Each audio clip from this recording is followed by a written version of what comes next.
Դա կլինի քիչ առաջ ձեր կողմից նշված անձնավորության ինչ-որ գրառման տեսքով, դա կլինի ուրեմն եկեղեցու ներսում ծվարած տիրադավների տեսքով, դա կլինի փողով ուրեմն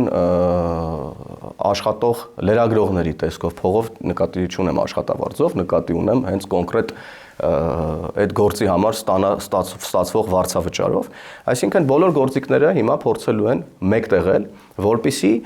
Հայաստանը վերադարձնեն իրենց պատկերացումներին, Հայաստանը դարձնեն էլի ծայրագավառ, բայց այդ ծայրագավառականները որևէ հաջողություն չեն ունենալու, ում ուզում են բերեն։ Հիմա ռուսաստանցի օլիգարխ բերեցին, ռուսաստանցի օլիգարխի հիմա հարազատներն են փորձում ուրեմն փրկել նրան ինչ-որ անմիտ վիճակագրություններով, ոչ քաղաքական տեքստերով, բանավեճերից փախնելով, բանակից փախնելով եւ այլն, գալիս են եւ սկսում են խոսել Հայաստանի Հանրապետության ինքնիշխանության մասին, էլ չգիտեմ ինչի մասին։